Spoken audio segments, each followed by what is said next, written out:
नमस्कार, आपका स्वागत है भारत होम्योपैथी के यूट्यूब चैनल पर। आज हम बात करने वाले हैं क्रिएटिनिन के बारे में। आज हम जानेंगे कि क्रिएटिनिन होता क्या है और साथ ही हम जानेंगे हमारी बॉडी में क्रिएटिनिन कहाँ से आता है। साथ ही यह जानने की कोशिश भी करेंगे कि क्रिएटिनिन हमारी बॉडी में क्यों बनता है और एक हेल्दी इंसान का क्रिएटिनिन लेवल क्या रहता है। साथ ही ये सिचुएशन भी जानेंगे कि क्रिएटिनिन की वो कौन सी रेंज है जब हमें डायलिसिस की जरूरत पड़ती है। खैर, इससे पहले ये जान लेते हैं कि क्रिएटिनिन होता क्या है। तो मैं आपको बता दूं, क्रिएटिनिन एक वेस्ट प्रोडक्ट है जो नॉर्मली ब्लड और यूरिन में मिलता है। क्रिएटिनिन का लेवल बढ़ना मतलब आपकी किडनी में प्रॉब्लम शुरू हो गई है, तो इसलिए थोड़े सतर्क हो जाइए क्योंकि ये सिचुएशन आपको किडनी फेलियर की तरफ ले जा सकती है। अब आपके मन में एक सवाल जरूर आया होगा कि ये सिचुएशन या ये क्रिएटिनिन हमारी बॉडी में बनता कैसे है, आता कहां से है। तो मैं आपको बता दूं, क्रिएटिनिन हमारी बॉडी में आपके द्वारा खाए गए खाने से ही बनता है। जब आप खाना खाते हैं तो आपका लीवर क्रिएटिनिन नाम के एक नॉर्मल कंपाउंड को बनाता है जो आपकी मसल्स तक भेजा जाता है ताकि वो इस क्रिएटिन को एनर्जी में कन्वर्ट कर दे। लेकिन जो अनयूज्ड क्रिएटिन होता है, मतलब जिसे एनर्जी में कन्वर्ट नहीं किया जाता, वो क्रिएटिनिन बन जाता है, यानी कि वेस्ट प्रोडक्ट। ये वेस्ट प्रोडक्ट आपकी बॉडी में क्रिएटिनिन लेवल को बढ़ाना शुरू कर देता है। जब आपकी किडनी सही से काम नहीं कर पाती तो इस वजह से क्रिएटिनिन आपकी बॉडी में जमा होना शुरू हो जाता है। बेसिकली आपकी बॉडी में क्रिएटिनिन स्टोर होना शुरू हो जाता है, जिस वजह से आपकी किडनी खराब होना शुरू हो जाती है और जिस वजह से आपका क्रिएटिनिन लेवल बढ़ना शुरू हो जाता है। अब आपके मन में सवाल आया होगा कि अब हमें कैसे पता चलेगा कि हमारा क्रिएटिनिन लेवल बढ़ रहा है या नहीं। तो मैं आपको बता दूं, इसके भी संकेत होते हैं। जब आपका क्रिएटिनिन लेवल बढ़ता है तो आपकी बॉडी आपको कुछ इशारे करती है या आपको कुछ संकेत देती है जिन्हें आप अक्सर नजरअंदाज कर देते हैं, लेकिन ऐसा करना आपके लिए हानिकारक हो सकता है। तो ये संकेत कुछ इस प्रकार हैं, जैसे कि आपके यूरिनेशन प्रोसेस में काफी बदलाव देखने को मिलते हैं। आप देखेंगे आपकी यूरिन प्रोसेस में आपकी यूरिन की फ्रीक्वेंसी काफी बदल जाएगी। आपको बार बार यूरिन आएगा या फिर ऐसा भी हो सकता है कि आपको यूरिन आएगा ही नहीं। जब आप यूरिन करते हैं तो आपको पेन भी महसूस हो सकता है। जब आप यूरिन करते हैं तो आपके यूरिन में फॉमिनेस और बबल्स आपको सामने नजर आ सकते हैं और आपके यूरिन में ब्लड भी आ सकता है। सेकंड सिम्टम है आपके मसल्स में क्रैम्प आना, मतलब आपको आपके मसल्स खिंचे खिंचे महसूस होते हैं, आपको पेन महसूस होना शुरू हो जाता है, आपको जल्दी थकान महसूस होती है। यह भी एक हाई क्रिएटिनिन लेवल का एक सिम्टम है। जैसा कि मैंने आपको अपनी पिछली वीडियो में बताया था कि एक एरिथ्रोपोएटिन नाम का हार्मोन होता है जो आपकी किडनी रिलीज करती है। जब एरिथ्रोपोएटिन हार्मोन रिलीज होता है तो एरिथ्रोपोएटिन का काम होता है वो आपकी बॉडी को बताता है कि रेड ब्लड सेल्स बनाने हैं। लेकिन जब आपकी बॉडी को यह मैसेज कन्वे ही नहीं हो पाता क्योंकि आपकी किडनी खराब होना शुरू हो चुकी है, तो ईपीओ यानी एरिथ्रोपोएटिन जो हार्मोन है वो काफी कम मात्रा में बन रहा है, जिसकी वजह से आपकी किडनी रेड ब्लड सेल्स को कम बनाती है। और जब ये रेड ब्लड सेल्स कम बनते हैं तो ये रेड ब्लड सेल्स आपके ब्रेन में, आपके मस्तिष्क में ज्यादा नहीं जा पाते, जिसकी वजह से आपको बहुत जल्दी थकान महसूस होना शुरू हो जाता है। आपको ठंड लगना और उल्टी आने जैसी सिचुएशन भी देखने को मिल सकती है जब आपका क्रिएटिनिन लेवल हाई होता है। बेसिकली आपका क्रिएटिनिन लेवल हाई कब होता है? जब आपकी किडनी खराब होना शुरू कर देती है। तो जब आपकी किडनी खराब होना शुरू करती है तो किडनी खराबी के भी मैंने आपको सिम्टम्स बताए थे, अगर आपको याद होगा तो उसमें ठंड लगना और उल्टी आना बहुत इंपॉर्टेंट सिम्टम था। साथ ही आपको पैरों में और एड़ियों में सूजन नजर आ सकती है क्योंकि जब आपकी किडनी खराब होना शुरू होती है तो जो फ्लूइड होता है, वेस्ट मटेरियल होता है, एक तरीके से वेस्ट मटेरियल क्रिएटिनिन भी होता है, लेकिन काफी तरीके के वेस्ट मटेरियल्स होते हैं जो हमारी किडनी फिल्टर करती है। उन्हीं में से कुछ वेस्ट मटेरियल्स जमा हो जाते हैं जिस वजह से हमारे शरीर में हमें सूजन दिखने को मिलती है।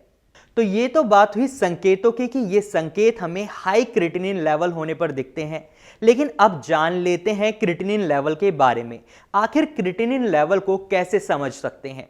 सिंपली आप इसे इस तरीके से समझ सकते हैं कि अगर आपका क्रिएटिनिन लेवल 0.6 से 1.1 मिलीग्राम पर डेसीलीटर है तो आपकी किडनी प्रॉपर हेल्दी किडनी है, आपको कोई टेंशन लेने की जरूरत नहीं है। अगर आपका क्रिएटिनिन लेवल 1.2 है तो आपकी किडनी लगभग 30% खराब हो चुकी है। इस तरीके से आप समझ सकते हैं कि अगर आपका क्रिएटिनिन लेवल 0.6 से 1.1 मिलीग्राम पर डेसीलीटर है तो आपकी किडनी हेल्दी है। काफ़ी लैब्स की रिपोर्ट्स में आप देखेंगे 0.6 से 1.2 भी होता है, तो ये लैब टू लैब डिफर करता है, लेकिन क्रिएटिनिन लेवल की एक कॉमन रेंज अगर हम अपने अकॉर्डिंग लें तो हमारी नॉर्मल रेंज 0.6 से 1.1 मिलीग्राम पर डेसीलीटर है। और अगर आपका क्रिएटिनिन लेवल 0.3 लेवल तक पहुंच जाता है, यानी 0.3 मिलीग्राम पर डेसीलीटर तक पहुंच जाता है, तो आपकी किडनी लगभग 30% खराब हो चुकी होती है। तो आपके मन में एक सवाल आया होगा कि 0.1 लेवल बढ़ने से हमारी किडनी 30% कैसे खराब हो सकती है। तो मैं आपको बता दूं, आपकी किडनी में एक कैपेबिलिटी होती है कि जब आप कुछ भी खाते हैं या कुछ करते हैं, आपकी बॉडी के एनवायरनमेंट के अकॉर्डिंग आपकी किडनी ढलना चालू कर देती है। जैसे आपने फॉर एग्जांपल हम ये भी ले सकते हैं कि अगर एक व्यक्ति अपनी किडनी किसी को डोनेट कर देता है तो वो उस व्यक्ति की एक ही किडनी उसकी 2 किडनियों जितना काम कर रही होती है। कैसे? बिकॉज आपकी किडनी में ये कैपेबिलिटीज होती है कि वो आपकी बॉडी के अकॉर्डिंग अपने आप को ढाल लेती है।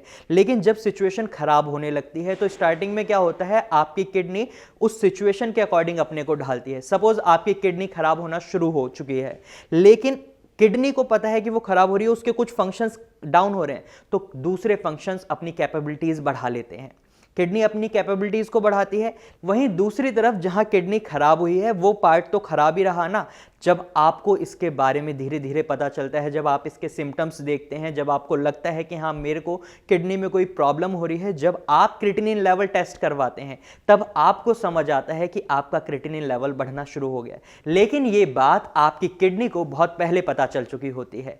तो इसलिए अगर आपका क्रिएटिनिन लेवल 0.1 पॉइंट ही बढ़ रहा है तो इससे भी आपको सतर्क होना है और जल्द से जल्द अपनी दवाइयों को शुरू करना है। और दवाइयों की जहां बात करें तो हमारे हिसाब से आपको होम्योपैथी को ही चूज करना चाहिए, क्योंकि होम्योपैथी चिकित्सा में आप देखेंगे कि यहां पर आपको योगा नहीं कराए जाते और आपको मेडिसिन आपके शारीरिक और मानसिक विकास को देखते हुए दी जाती हैं। और होम्योपैथी दवाई में सबसे खास बात यह रहती है कि पेशेंट को शारीरिक और मानसिक रूप से बल प्रदान किया जाता है। यानी कि ऐसा नहीं है कि अगर आपको किडनी की प्रॉब्लम है तो आपकी मेंटल हेल्थ का ध्यान नहीं दिया जाएगा। आपकी मेंटल हेल्थ को भी होम्योपैथी ट्रीटमेंट में सबसे ज़्यादा प्रेफरेंस दी जाती है, क्योंकि जब तक आप अपने दिमाग से ये नहीं सोचेंगे कि मैं ठीक हो सकता हूँ, जब तक आपके दिमाग में पॉजिटिव वाइब्स नहीं आएंगी, जब तक आप ये नहीं सोचेंगे कि मैं ठीक हो सकता हूं, मैं भी ये काम कर सकता हूं, जब तक आप ठीक हो ही नहीं सकते। तो होम्योपैथी ट्रीटमेंट में आपके मानसिक बल पर भी उतना ही ध्यान दिया जाता है। लेकिन चलो अब आगे बात करते हैं कैसे कैसे आपके किडनी के लेवल्स होते हैं कि जिससे आप पता लगा सकते हैं कि अगर मेरी किडनी में क्रिएटिनिन लेवल इतना है तो मेरी किडनी कितने प्रतिशत काम कर रही है या कितने प्रतिशत मेरी किडनी खराब हो चुकी है। जैसे कि मैंने अभी आपको बताया, अगर आपकी किडनी का लेवल 1.3 मिलीग्राम पर डेसीलीटर पहुंच चुका है तो आपकी किडनी 30% तक खराब हो चुकी है। वहीं हम आगे बात करें, अगर आपका क्रिएटिनिन लेवल 1.3 से 2.2 लेवल तक पहुंच चुका है तो इसका मतलब है आपकी किडनी लगभग 40% तक खराब हो चुकी है। इस सिचुएशन को हम ये भी कह सकते हैं कि आपकी किडनी 60% काम कर रही है।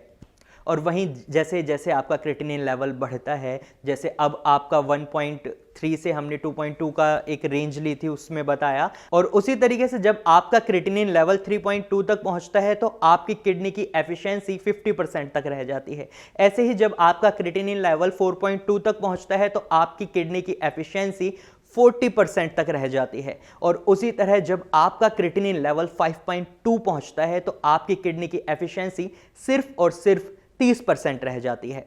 लेकिन जब आपकी किडनी धीरे धीरे खराब होना शुरू कर देती है तो क्रिएटिनिन लेवल बढ़ जाता है, और जब आपका क्रिएटिनिन लेवल 8 तक पहुंच जाता है या 8 से ज़्यादा पहुंच जाता है तो ये सिचुएशन होती है जब आपको डायलिसिस की ज़रूरत पड़ती है। डायलिसिस की ज़रूरत जब आपका क्रिएटिनिन लेवल 8 तक पहुंच जाता है, उसके बाद आपको डायलिसिस की रिक्वायरमेंट पड़ती है। लेकिन अगर आप होम्योपैथी ट्रीटमेंट को पहले से ही प्रेफर कर लेते हैं, सपोज अगर आपका क्रिएटिनिन लेवल 1.3 है या आप 2 तक भी हैं, इवन मैं ये कह रहा हूं अगर आपका क्रिएटिनिन लेवल 7 या 8 भी है, तो आप होम्योपैथी ट्रीटमेंट से उसे रिकवर कर सकते हैं।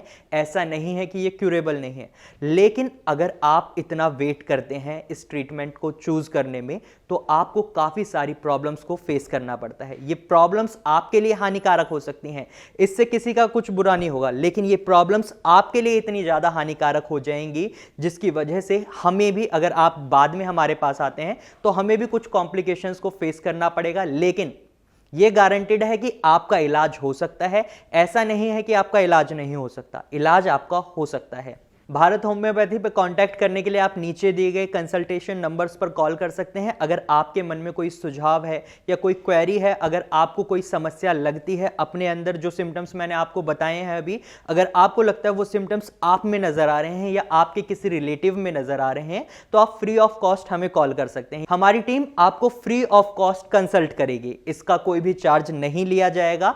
उम्मीद है आपको हमारी वीडियो अच्छी लगी होगी। अगर आपको हमारी वीडियो अच्छी लगी है तो इसे लाइक करें, साथ ही इस चैनल को सब्सक्राइब करना ना भूलें। Thank you for watching.